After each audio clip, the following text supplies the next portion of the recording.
All right, Fern, we're back with another question from the audience. I call this question all about the Benjamins. I'm going to read it to you. It's a little bit long. What is that entertaining? Well, I don't know. The fact that you just like decided to call the question something instead of a question by nature is that, but anyway. Let me read it.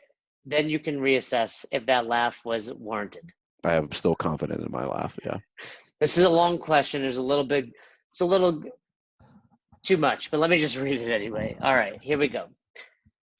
I've done my level 1 last August and started coaching in a brand new box in the small town I live in, population 5,000-ish. The gym owners have no previous experience in CrossFit. Both just did their level 1 to open the gym. One of them actually failed. They already have an everyday gym in the town that runs spin classes and HIIT. I know for a fact they opened up only to make money, which I understand. It is a business, and at the end of the day, but they just want to get as many members in and all classes full, and don't really give a shit about current members. Pretty sure they would struggle to know people's names. We have about 70 members at the moment. Payment-wise, I earn, this is a different dollar unit, so it's like, I believe it's a euro. Payment-wise, I earn €5 less than the average L1 coach starting out. Starting rate in Ireland. Does Ireland use the euro? Is that right? So it says, I don't remember. starting rate in Ireland is 15 per hour. I only get paid per class and get zero for all extra work I carry out in the gym, i.e. vacuuming gym floor and equipment, cleaning changing rooms, keeping toilets stocked most of the time. This comes out of my pocket. I agreed to coach for lower wages as I was coming into the industry with no past experience, day job as an engineer, and wanted to start coaching ASAP, and was a big plus to be able to do this in my hometown where I dreamed of opening my own gym someday. I approached the owner last week to ask for a pay increase to be on par with every other coach in the country, quote unquote, Ireland, as I have shown I am a capable coach, thanks in part to best hour of their day, and was told no. So I'm basically stuck in limbo. I love coaching my morning crew and have created a great connection with them in the short few months the gym has been open, which makes it harder for me to just walk away and find another coaching role. I do plan to open my own gym someday. I just have a lot more coaching experience to gain and money to save. I'm 32 with a mortgage to pay and a 6-week-old baby to look after. So here's the question. Do you think I should just shut up and get on with it and keep looking at the big picture, or do I know my worth and walk away not knowing if I will get another coaching role in the near future? Capital letters. Please, if you talk about this on the podcast, please, please, please don't mention my name. No, I'm just kidding. From Bob Jones. So anyway, I want to get to this because we put it out there. This is almost like, you ever read never read Maxim magazine back in the day, and they had like the Dear Bartender section? Jimmy, I think his name was. First of all, you're the only dude I know that read Maxim magazine. Everybody else I know was just looking at the pictures. So I love to ask Jimmy, like the bartender. That's what this is. This is like a life question here, and you're the same guy who's like, "Hey, did you read that article in Playboy magazine?" And I'm like, "No, I did not read the article in Playboy magazine." I still subscribe to Playboy just for the articles. So let's talk about it. I mean, this is a common thing. This is not like completely. It's certainly not unique to Ireland, and it's certainly not unique to this individual. But let's discuss it in a little more detail. We had an episode not too long ago where we talked about coaches' compensation. So I'd highly recommend people go back and listen to that episode. But this is a little more specific in the sense, how they should handle it. So what's your first take? This is a tough one. I have full empathy for this. Like, I get it. You're passionate about it. You want to get paid for it.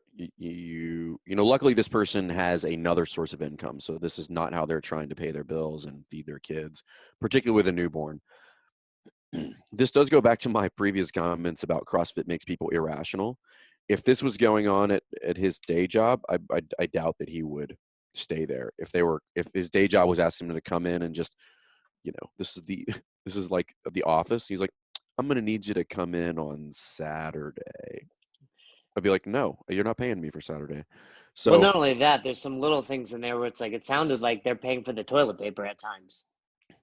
so first of all, you know, so let's go with what you should and should not do with regard to just labor, and then we'll get into some of the more. If this is the case, I get that you want to do things that benefit the gym. My personal recommendation here would be limit that to your time. You should not be paying out of pocket. This is not your business. Like, particularly with a 6-month-old, you need to take care of your family. So I wouldn't be buying any supplies. If it's their business, they need to buy the damn toilet paper. Like, that's really, really crappy. No pun intended. For them to not have that in stock and expect the employees or the contractors or whoever, their labor force, to do that for them.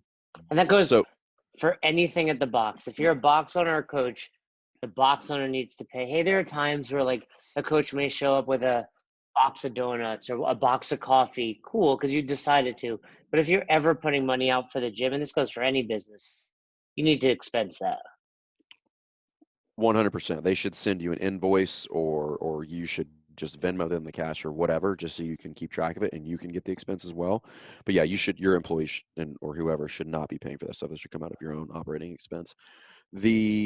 So stop doing that. Number one, that's their responsibility, and they're not doing it because you're doing it. So make them do it. It's their business. The second part of that is, this is also a tough conversation because it's like, hey, I know my worth. This is a double-edged sword, this conversation about worth, right? Because in a capitalist society, the worth is determined by what people will pay for it, right? So I will pay more for certain things than you will, right? And you will pay more for certain things than I will. So it's not just about, and I've had this conversation with coaches before, and some people overestimate their worth. Like, hey, I'm worth this much. And I said, well, that's what you want to be worth. Like, what you're actually worth is a math equation where we can figure out, this is what you make, this is how many hours you work, and then we can figure out, this is your hourly rate. This is currently what your time is worth. So, um, you know, have the conversation. They clearly said no, and it doesn't sound like they're going to be convinced. So you've got a couple choices. You can continue to work there and just maybe put in a little less money and sweat equity with regard to the facilities and the business, and then just deep dive into the members. That's probably what I would end up doing, assuming you have no other option, like to go anywhere else. Well, and I think that's part of it as well. And we've talked about it on our episode about selling a box or buying a box. It's worth what someone's willing to pay, as is your hour, right? No different than you and I being level 3, level 4 coaches. We can show up at a box and say, hey, we're worth $100 an hour. But if the box is willing to pay you 20, that's what we're worth to that box. That's what you're worth. So I think the other aspect of this we need to take into consideration is, in some countries like Ireland, for example, maybe there isn't another box around the corner. And that's why I said I don't know if he has another option. Now, I've been to Ireland. It's not huge, however, but it happens to be one of my favorite places ever. But because you like to drink. I mean, I do like to partake, but like, just Ireland is beautiful. Like, the food is great. The people are super nice. It was just a really, really. I was there for almost 2 weeks, I think, but and I was there for 10 days. But it was great. I loved it. It was amazing. So yeah, I think he may not have another option. So let's assume worst case scenario, like the next closest gym is whatever, the West Coast. Let's just say he's on the East Coast. You got to do, like, do you want to do it or not? And then you probably have to have this conversation about the energy audit that we've talked about. I don't remember what episode that was, but like, only do so much that it gives you energy. And then anything else past that, just say no. And it's not like they can make them do it. You're like, you're not paying me for it. Like, hey, you need to clean the toilets. I'm like, no, you pay me to coach class. As a matter of fact, you underpay me to coach class. So that's all I'm going to do. Like, if you want the toilets clean, well, then get in there and clean the toilets, or hire somebody else to clean the toilets. But I'm not doing that. Yeah, because that comes down to just like, hey, there are times, even whether it's around the house or at the gym where you do things because you're doing that for you at that point. Like, this makes me feel better. I know the members need it, but that's not your responsibility. Yeah. And I'm here to coach the hell out of this morning class, it sounds like, and then I leave. And maybe at that point, the owners will say, wow, he was doing more than we realized because now we're stocking the toilets. Or maybe they're going to yell at you and say, hey, why aren't you doing that? And I mean, you have you have to know your value as this guy or girl. I honestly can't tell with the name. It's an Irish name. Um, you know, What does that mean? it's like one of those generic Irish names that I don't want to say it out loud. You mean it's unisex? Like I don't know. It's my daughter's name is Logan. right. Like It could Logan be could be a guy's or girl name, exactly. right? So it's similar to that. The name is not Logan though, but just to be clear, in case this person's listening. But so there's gonna be like a whole thing in Ireland. Like, everyone's gonna try to figure out who this is. Take the clues. I'm gonna get a letter from the NRA Exactly. or the So, IRA, not the NRA. Yeah, I'll but take a letter from the NRA, not the IRA. but but but the point is, at some point, you have to know your worth, and it's tough because for so many people, we do this because we love it. And I also think there's value in, if this is your first experience, maybe you need to just start there and suck it up for a little bit of time. Yeah, again, I think there's a lot of it depends, and there are some pieces to this we don't know. So we have this person's side of the story. We don't have full context on what's going on. So I think there's two lessons to be taken away from this question. One is there's no shortage of coaches in this scenario, right? Who feel this way. I talk to them on a regular basis, level ones and level twos. So that's one side of it. The other side of it is if you're a gym owner, you should start developing this hyper awareness of this potential feeling by people, right? So there's this idea that, hey, people should just want to do it because they want to do a good job. And to some extent, that's kind of ridiculous. Like, it's your gym, you own it, you know? So now that's different than like trying to breed a culture of excellence. So there's a great book called Legacy, and it's about I love that book. it's a great book. It's about the New Zealand All Blacks and about the culture they have in there. And one of the kind of core tenets in there is everybody sweeps the sheds, meaning like everybody does their part to clean up the locker rooms and the facilities. The players, like even the top rugby players in the world, are in there cleaning up. So now, if that's going to be the case, then that means the gym owner can never walk by trash that's on the floor. You have to pick it up and throw it in the trash. Like, you have to do this all the time. There's somebody, who was it I was talking to about this? I believe it's the CEO / founder. I might be wrong on the title of First Form, the supplement company. And he was talking about the culture they have in there is that everybody cleans the bathroom. Meaning, if you were to walk in the bathroom and do whatever, like if you guys go back to the road trip, Jay spends a lot of time in the bathroom. So I was just trying to get away from you. I was nervous. So if I was to walk in the bathroom after you and it's in something like the toilet You don't paper want to do was, that. no, I definitely don't. Yeah.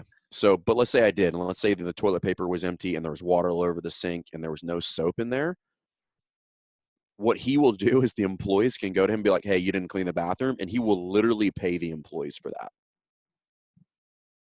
So he creates this culture where like everybody cleans, and all of a sudden everybody keeps all of the bathrooms very, very clean just by doing a little wipe down of the sink, which takes you 5 seconds. I was actually thinking about that. I don't know why, this morning when I was in the bathroom between classes. Like, I just went in there, washed my hands real quick, and just wiped down the sink. And I'm like, everybody should do this. Yeah, Now I have to get them to do that, but you can't just be like, wipe down the sinks. That's not how it works. it's almost like deplaning, right? Hey, if we all just get off in an orderly fashion and all just contribute to being normal human beings, this will be a lot faster and everybody will have a better experience. And it's the same thing here, right? Just if everybody just contributes. This isn't a co-op. Like, I don't expect you to Yeah, stock the fridge. it's not a commune. It's not a Right. commune. But you know what? Wipe the seat off if you peed on it a little bit, or if you got soap on the side of the sink, wipe it down. Now, I do want to say, to this person's email, like, do you know that the going rate is 15 euros? Like, is that something you've just created in your head? Did you do a survey? Because a lot of times, like, perception is reality to this person. Do we really know that to be true? So before getting, all upset about it and getting all flabbergasted and mad at your box owner, maybe you are getting paid the average. Now, the other thing is, it was a long email. I forgot. Did this person say how long they were coaching? No past experience, day job as an engineer, and wanted to start coaching ASAP, and was a big plus to be able to do this in my hometown. But he didn't say how long he's been there. They did Or their level she. one I last. literally have no idea, but yeah. They did their level one last August. So let's say they've been coaching since then, so about 5 to 6 months. Okay. And I also don't like this statement. And I know, this person is going to listen to this. I don't like this part of the email, to be fair. I know for a fact they open only to make money.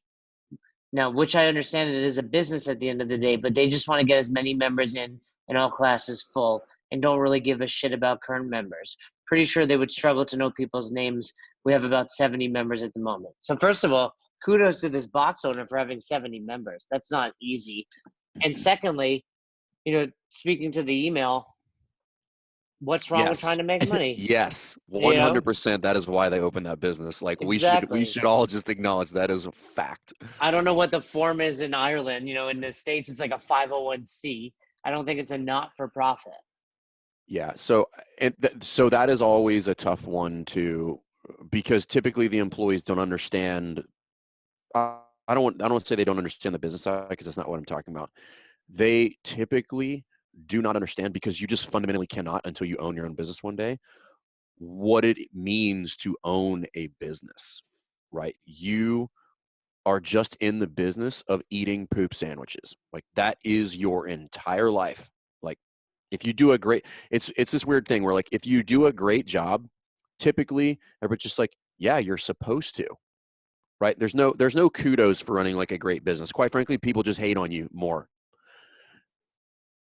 But everybody's gonna take a big dump on you if something goes wrong, even if it was accidental. Be like, I mean, you couldn't have sent that email out a day earlier about the gym being closed a month from now. And I'm like, I thought 30 days was sufficient, Right. So And why are you even closed on Christmas? yeah, that's ridiculous. Like I don't celebrate Christmas. And I'm like, I'm sorry, I don't know. Like, what do you want from me? So yeah, I do think you maybe practice a little bit of empathy there. And again, this assumption that they don't give a shit, maybe they don't. I have no idea, Yeah. but I don't think, this person is lying to us. I'm sure they feel like they don't. But again, and you and I have talked about this so many times, it's like, have a conversation with them. Sit down and try to remove emotion, try to remove ego from it, and just talk to them about, maybe we do a little role play. Let's role play, Fern. I'm the emailer. You're the box owner. okay. So okay. So where are we starting this conversation? I'm gonna approach you. Hey, Okay. I'm getting 10 euros. Okay. The average coach around here gets 15 euros. I'm doing a lot. I replace the toilet paper all the time. I'm, sticking around after class. The morning crew is amazing. I love them, but I'd really like to get paid 5 more euros. Can we make that happen? Why do you think you deserve to get paid 5 more euros? You've been here for 4 months. Well, yes, but I'm creating a really good community in the morning, and I do a lot of these little things that maybe you don't realize. Like I said, like the bathroom's often dirty after the morning people leave. I take care of it. I'm always reaching out to the members and making sure they're having a good time. I vacuum the gym floor. I clean the changing rooms. Sometimes it even comes out of my own pocket. But I mean, you should just care. You should want to do that. Like if you really cared, you would just take care of the gym. Well, I do care, but I still, as you know, I have a full-time job and I have a new baby. I have a mortgage. I love this, but I need to be paid my value. Well, your value as a new coach is 10 euros Based on what? based on the fact that you have almost zero time in the seat. So what do I have to do in order to get to that 15 euros? Okay, so this is where we would cut, and that is where I think that conversation generally does not lead to, right? I Because agree. As we were getting there, I was like, and I can tell where you were going, and it's right. It's like, because sometimes it's just like black or white. I'm getting paid 10, I want 15, instead of what do I need to do to show you that value, to get you to feel confident giving me those extra €5. and that is that again, that involves you putting yourself in the other person's in their shoes, meaning you have this predetermined idea of what your value is without considering that your value, that's your value. I need to consider, how am I valuable to this person, or more importantly, what does this person find valuable, right? Maybe they don't find me cleaning the bathrooms valuable at all. Maybe they don't care. Maybe they are in that bucket, they literally don't give a shit about their members. I don't know. So if that's the case and you want to make more money, and you're going to grow the gym, what do they find more valuable? So based on the email, I would venture to assume that they value growth in the gym, because he said all they want to do is get more members, which, whether that's the right or wrong answer, like every gym owner ever has had that thought. So nobody's just like, no. Anybody who says they haven't had that thought at some point is a liar. So maybe if you want to make more money, if you want to do that, then maybe tie your value to growth in some way and start a negotiation about it. Is there a possibility for some sort of incentive pay if I can chip in with regard to sales and retention, right? Because if you make more money, then you can pay me more money. Because I think some people fail to understand that there's a pie, right?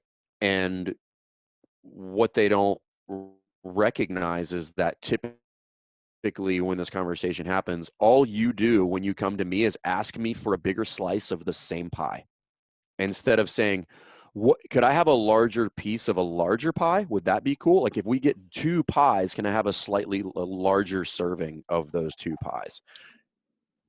Well, yeah, and we've talked about this in the past as well, that kind of member math that goes on. Like, so I don't know what this box charges, but say they do have 70 members, and say their rate is €150. That's, they're grossing $10,500. Like, that's just like member math. That's really not that much when it comes to running a business. I mean, I don't know what rent is in Ireland, I don't but know what let's say rent at a is. minimum it's 2,000. Then 2,000. the insurance, a website, maybe they have best hour of their day programming, which is the best programming out there, and you can get it on SugarWatt and or Wattify. So there's lots of expenses that this guy might not, or gal may not realize, and I think that's important. And like you said, well, I coach the morning class and it's really growing. Can I have a percentage of that, or if I bring in new people, or can I do one-on-one stuff? So there's lots of options, like you're saying, and I don't want the person that wrote this email to be discouraged by this, but I think what we're saying is, at the end of the day, I would tell them, hey, if you need to know your value, and if that's not enough, you need to move on, 100%. But Well, just understand, it's probably not as black and white as it is in your mind, and it's coming from two people right now that have been on both sides of the equation, box owners and coaches, and people that have had regular jobs. And we're telling you, like, 100%, if you're not satisfied, end it. But there's more to it than meets the eye. there's a couple books that outline this pretty well. One is called Getting to Yes. I think the other one is Never Split the Difference. I And love then the that one. Never and split then the difference. and then the third one I think is called Negotiating with Giants. I may have just made that up, but I think that's what it's called. And anyway, a lot of this, they all have the same principle with it, which is, in the world of negotiation, I have hard negotiation and soft negotiation. Meaning hard negotiation is, I have, like, there's a line in the sand, and I'm not breaching that line in the sand, right? And I might have hard negotiating points, and I might also have soft negotiating points, which is, there's a little wiggle room here. I kind of want this, but I can shift that left or right a little bit. So from a standpoint of, like, what are your hard negotiating points? Meaning, okay, you want €15. maybe your hard negotiation is like, okay, I want 15 euros, but we can turn that into a soft negotiation or a soft negotiating point, which is maybe not tomorrow, right? 15, Or I maybe need it's 15 euros, 12 tomorrow. right? So, or maybe I have 10 right now, but like a soft negotiating stance would be like, I'd like to get to 15 euros. Is a 6-month ramp up to 15 euros acceptable? And I think it's worth noting that how you say things and the way you approach these conversations. There's another book called Crucial Conversations was good about this too, which is how I say it and how I approach it. Because I can immediately say something that automatically derails the conversation. And generally it's the assumption of revenue in the business if we're talking about this particular scenario. So the assumption, because you're asking for a raise, is that the business can afford giving you a raise. I agree with you. I mean, whenever a coach would come to me with assumptions like that, it was like my trigger. And it would be like, That's my point, right? you have That no is exactly idea, my point. but not only how much we're spending, but how much more I'm doing as the business owner that you don't see. Exactly. Meaning you don't know that I was up at 9 o'clock last night, not reading a book to my kid because I was trying to put together email templates because we're trying to create a new sales funnel, or I still have to write 2 weeks of lesson plans. So I was up at 5:30 this morning, and then I coached the 6 a.m. class. I just ran home this morning to take my kid to school to come back here to coach. So all these things that you don't recognize that can become problematic and immediately kind of start the conversation on a bad foot. So a potential better way to start the conversation would be something to the tune of, hey, I'm not sure if the business is in a position for me to get a raise, but if it is, I would like to have that discussion. And if it's not, what would it take to have that discussion?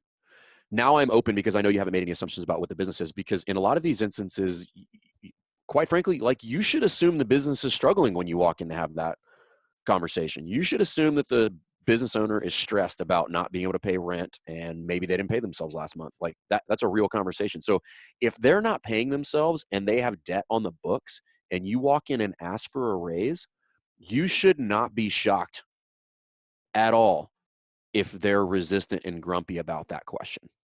Yeah, and maybe they're embarrassed that they have debt and they don't talk about it. And they try to put on a strong face and a strong front for you, so you're not worried. Meanwhile, every time they pay you 10 euros, it's really hard on them.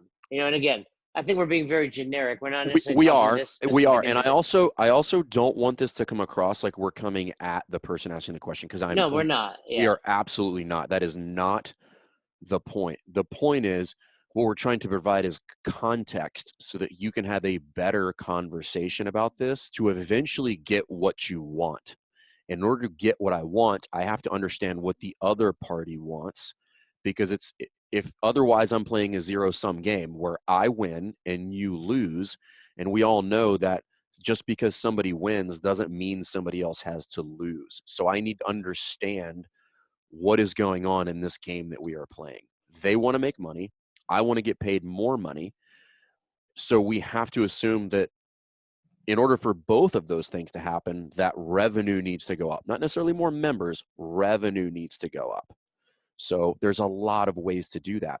You could ask them, would you be cool if I did some personal training, or if I wrote individualized programming, or if I did some nutrition coaching? What would a split look like that for you?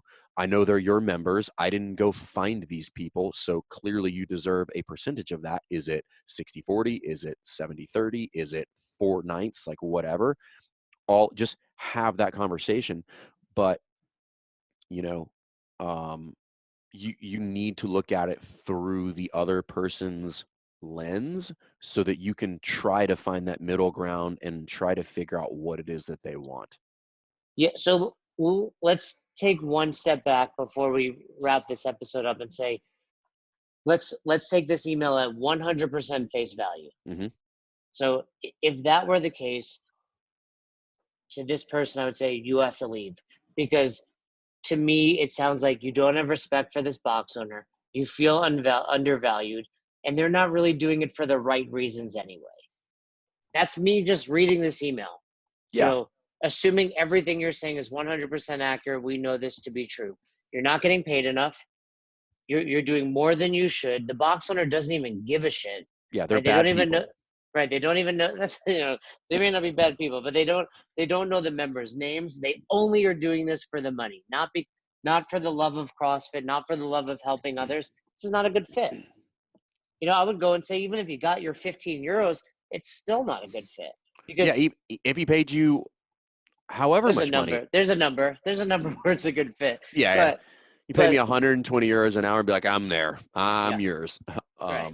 But the point is, it sounds to me like this person truly cares about CrossFit. They're not going to get any development at this box. Well, the other crazy thing is, which I don't think people think about, but like the same old story, right? Which is, okay, so let's assume this person is I don't know. Let's assume that if he's a part-time, he's in this, he or she, I keep saying he, but this person is an engineer. They have a full-time job. So let's assume they can coach no more than max 10 a week, but probably not 10 a week, right? So 2 classes a day, 5 times a week if they have a day job. So let's call it they coach 20 classes a month. So most part-timers is probably something to the tune of 20 classes a month, 20 to 25. So let's say 20. If they're making 10 euros times 20 classes, we can all do the math on that. It's 200 euros.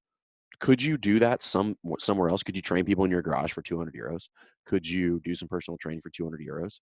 And if you Right? Is care it about those, worth yeah, driving to the next town to get 15 euros, even if that means you have to work less hours?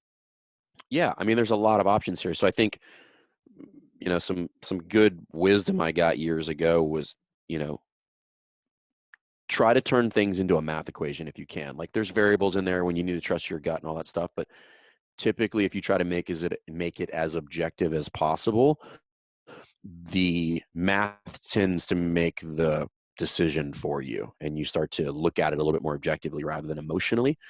It's not to say that you shouldn't make decisions based on gut and I like this person and we vibe well together and all that stuff, but at some point you're going to look at that math problem and be like, this is ridiculous. Like I'm grumpy. The thing that I love is now a pain in my ass and I don't make any money when it's all said and done. And to every reasonable person, that sounds like a bad idea. Like regardless of whether we're talking about CrossFit or, making sandals, like it doesn't matter. Making sandals, that's the option. Yeah. I mean, in Ireland, that's the only other option. It's CrossFit or sandals. And Guinness and Yeah. Guinness. Yeah. Um, So again, we're trying to look at it again, because I think anytime you get an email like this, there's obviously some biases going on with it. This person has their beliefs, but yeah, I mean, do that math that Fern just spoke about and figure out, is it worth it? Because maybe there is no other box that will allow you to coach with less experience, and this is your only way to gain that experience before going to another box. So there's so many options. I think hopefully we've touched on a few major topics that other people will, that will resonate with them as well. and again, you could literally do this however you want. Let's go in the middle. So we've gone both ends of the spectrum. We've like, I'm out. This place sucks. We've gone the other direction, which is like, okay, what's the timetable for me to stay here forever and then get what I would like out of it? Well, there's a third option in there and probably a fourth and fifth, which is, okay, I'm going to suck it up for right now because it's not forever. And I'm going to create my own 6-month, 8-month plan to leave here as I start teeing up option B and C, at which I'm going to be happier. So all I need to do now is be a little bit greedy about what's important to me. What's important to me is I get some experience on the floor coaching. I can deal with this crap scenario right now in order to make that happen. But I'm not going to stay here forever. I'm going to try to tee up my exit plan so that I can have something better moving forward. But I can still use this for what I need right now, which is time on the floor, seeing and correcting, teaching, working on the 6 criteria, trying to make it the best hours of people's day. And I can do that independently of my plan to exit this, whether it's tomorrow or 6 months from now or 5 years. It doesn't matter. So figure out which one of those works best for you. And the reality is it's probably the middle one. based on what you and I know in our experience. It's probably the middle one. It's like, keep doing it, be greedy, get what you need out of it, and then get out of there when you can. Yeah, I mean that's really the answer often lies in the middle there, right? So we have those two extremes of like you quit or you go in and you make this crazy demand. I don't believe either of those extremes make anyone happy. So you have to find that difference in the middle, and you have to kind of you know you're not splitting the difference as that book title implies, but you're making a conscious effort and decision to move forward, but in a way that doesn't put you out in the short term, but sets you up for success in the long term. Like a real hard example of this would be when I think we talked about this before, which is like when you like a purchase a gym. So let's say let's remove it and say purchase a gym with I want to raise, right? So typically if I'm purchasing a gym, the seller wants a number, right? And at some point we have to agree on the number, right? And it's so we're just be like, okay, this is what it's worth. And then after that, so that's generally like the hard negotiation, like the number's the hard negotiation. That can be paired with a soft negotiation about like, okay, what are the terms of this purchase? That's as the buyer, that is generally more what I'm worried about than anything. Like I can deal with the number as long as the terms fit what I got going on. So if it's the negotiation of the hard negotiation, all right, what's the number that we can both meet at and be okay with? Okay, is it 12 euros an hour? Okay, well then how quickly can we get to 12 euros an hour? And then is that a hard stop or is there another level after that? So get to the immediate negotiation, which is like, what can they tolerate right now? And then start negotiating the follow-on terms for that later on down the road. Yeah, I think the challenge for this, much like our episode on buying and selling, is people love this and they love CrossFit. They're super attached to it. So they're trying to justify a lot of things that are red flags in their head. Mm-hmm. You know, like we said, if we're taking this email at face value, there's a ton of red flags. These guys don't give a shit. They don't know the names. They're not even buying toilet paper. Like those are red flags, and you're just justifying staying there because of your love of CrossFit, because of your desire to become a great coach, because it gives you value and it gives you self-worth, which is awesome. Like those are all reasons to stay. But you know, it's like dating someone, right? How many times have we all dated someone? It's like we see those red flags, but like, hey, but the sex is really, really good. And you're I like, I was engaged to a girl and I broke up with her afterwards. And when I broke up with her, literally every single person in my life was like, man, I'm really glad you didn't do that. And I was like, why did what? you tell me that? Why didn't you tell me? And to a T, every single person was like, you aren't going to listen. You had to come to that decision on your own. And I was like, that's fair. Got it. Okay. Yeah. Doesn't matter, you know, how crazy they are in the bedroom when they're insane. And I mean, I assume you're not talking about Jess in that situation. No, we're married. This one was a full Jerry Springer show. That's what it was. But Please anyway, just tell Jess the episodes not to listen to when I say anything like that. you're assuming she listens to the show. She once in a while she listens because I'll get like a little emoji message on like the knife, the dagger Everyone, emoji. every once in a while, she'll say something like, "Oh, you listened to the episode?" She's like, "Yeah," and I was like, and I won't even ask what she thought of it. I'll just be like, "Thanks." Move on. No, you told me that story when we were on the dropping in road trip. Actually, speaking of, the latest episode came out yesterday, CrossFit Briar Creek, Briar Creek. the 6th episode of the season, and actually the only box that we went to that did one workout. That's not true. Which other one did one workout? Oak City and Neuse River and TTG. No, we have a different definition of one workout. This is Okay. TTG. We did the snatches, and then we did the. I'm saying like literally only one thing. Well, the kettlebell holds, that was the cash out. That wasn't a workout. That was like do it or don't do it. Sure, and Neuse River, I believe, weren't there lunges before the workout? Oh, you know what? You're right. It was like a very Uh-huh. it wasn't it wasn't like a strength thing. It was just like, hey, do these, but it wasn't it in preparation for the workout? Hey, but before we move any further, somebody that's listening Listen, to this, yeah, no, can listen, you we're not going can to you talk cut about, yeah, that? just rewind that back. I was right. Yeah. Clip Yeah. that, send it to me, please, so I can have it as like my text message every time. Fern, you're right. Like, you're right. You're right. Oh, Yeah. by the way, did you get the new shirt? Best hour of the day shirt? I No, just I got haven't mine gotten in the mine. mail. I got Did mine you? yesterday. Yeah. Oh, Sweet. tight. So you chose not to wear it for the show. That's great. Well, it's under. I just took the dogs for a walk. It's freezing here in Colorado this morning. I don't know what that has to do with you putting on a t-shirt. It's under the sweatshirt. Is it? No, not really. I was gonna say take that damn sweatshirt off because you're not outside right now. But anyway, the shirt, it's super. I did put it on. It's super comfortable, and I love the orange and the do less. Just do that just better. I can't wait. It's really cool. So Can't anyway, wait. those are unfortunately sold out. On that note, we'll just we'll give Matt a plug. Listen, if you guys have, you know what, I've seen a lot of people start getting their coaches gear now because of that. So good on you. If you guys do not have gear for your coaches, or you want to figure out some way to pay for it, like that you don't have to come out of pocket, like there's real creative ways to do that. Hit up Forever Fierce, talk to Matt. He'll help you guys out. Yeah, I used them for Thunderbro as well recently. We did a shirt like that, similar to Best Hour, where it was order online only. And, it's nice. It's like you're not making as much per shirt, but you're also not doing anything. You do So nothing.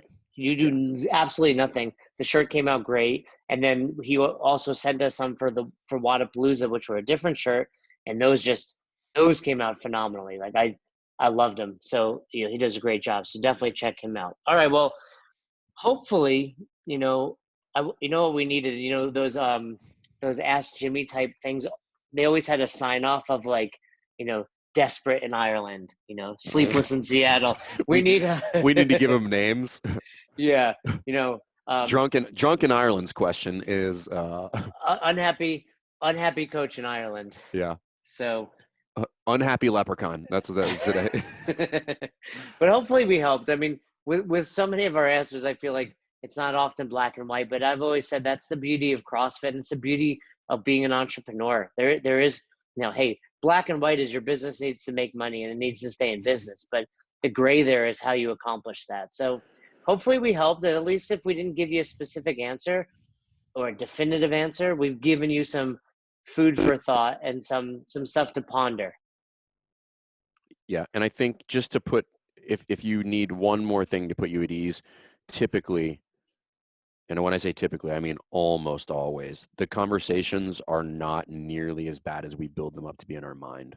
So you generally walk out of them saying, man, that really wasn't that bad. That went way better than I thought.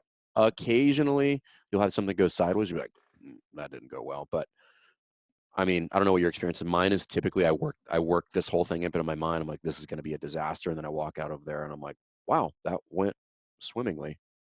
Yeah, to the point that you don't want to do it. And I've Yeah. learned, and I've, especially recently, it seems like the last 3 to 6 months, I've realized just how important the value is in communication, be it with employees if you're the owner, be it with partners if you're in a partnership, be it with your significant other. It's just like, I bet you a lot of this email will be fixed with a simple communication. You're in Ireland, go get yourself an Irish coffee for breakfast, whatever you guys do out there.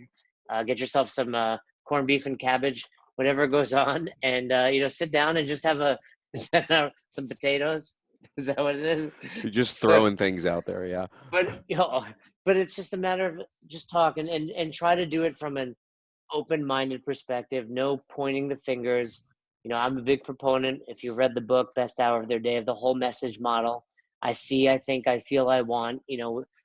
Quick role play of that would be like, hey, I see I'm getting paid 10 euros. It's got to be non-negotiable, black and white. This is factual. I think most boxes are getting $15 an hour for their coaches. I'd like to get there. I feel undervalued at 10. I'd love to get to 15. That's it. It's it wasn't pointing fingers. It was being, it put your feelings into the mix and hopefully, and that's And you where, didn't make a demand. You left it open. exactly. And that's where, okay, if this person truly is a bad person, we'll find out right now. At which point your all of your questions have been answered. If they're like, pound sand, get out of here. And you're like, I will get out of here forever. Thanks. Yeah, I'm out. Now you're stuck, coaching something you An don't extra want to be 20 doing. classes. Exactly. Yeah, and you don't love this like I do. So hopefully that helps, and I hope that this person gets that raise that they want, but I also hope they have a better understanding of that box owner's perspective. Was that a good title? All about the Benjamins? All about the Benjamins. What is that? That is not. I don't know what you just sang, but it certainly wasn't P Diddy. You just, when you become a father, you just sing little ditties that don't actually have any rhythm or meaning. What does Logan watch? Like, what's her show? Oh Dora. man, Did she do the Dora we thing? did a little Dora for a while. What was the one that drove me mildly insane? Bubble Tele- Guppies. Bubble Guppies was one. It's time for lunch. It's time for lunch. Hey kids, let's go outside. Yeah, I'm just like, oh my god, I'm a crazy person. But yeah, she did get an Alexa in her room. She told me about it yesterday. So we What do you buy mean? we Like bought. you didn't know about it? She bought it herself? Well, no, no, no. Well, she did move it out of a room. We put it in the upstairs in the playroom, and then I walked in her room last night, and it's literally next to her bed. And I walk in there, and she says, "Alexa," or she says, "Alexa," because she has like a little speech thing. Alexa, tell me a spooky story. I'm like, no, I want you to go to bed. Oh, I let's want you to go go to bed. off. Shut up.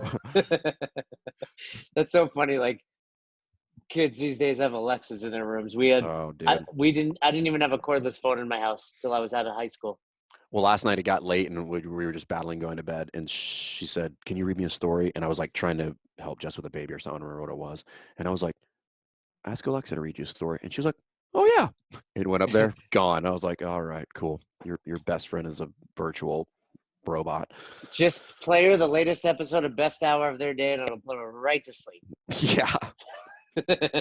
So anyway, we hope that helps. All about the Benjamins. If you have any other questions, like we said, this is what we do. Email us. The last few episodes, that's what we've been doing. We've just been digging into our inbox and we file them away for future episodes. So if you have a question about anything, hit us up.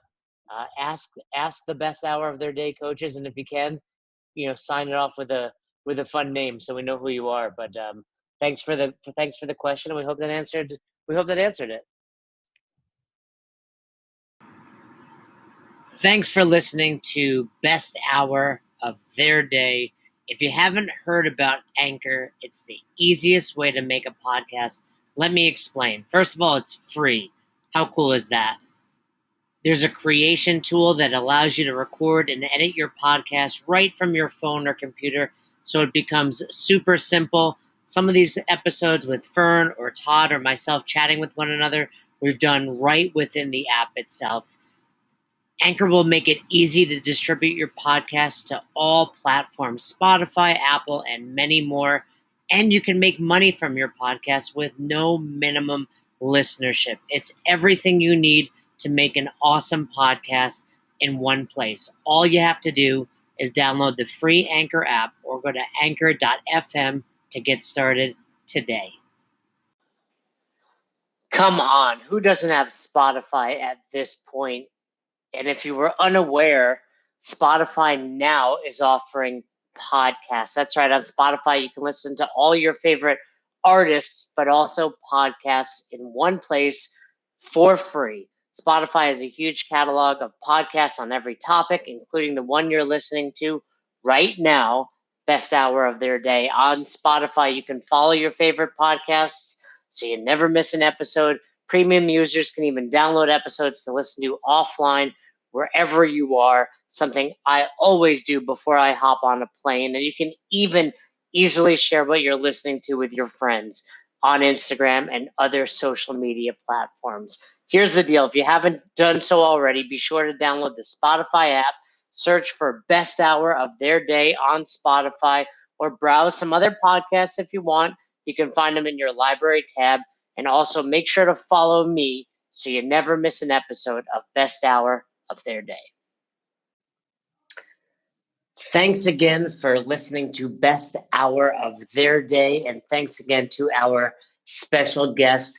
We appreciate all you guys do for us with Best Hour of Their Day when it comes to sharing our posts on Instagram, when it comes to subscribing to us on YouTube, when it comes to the constant feedback. We are grateful and we appreciate it. We are trying to build a community based on coaching development and becoming the best version of yourself.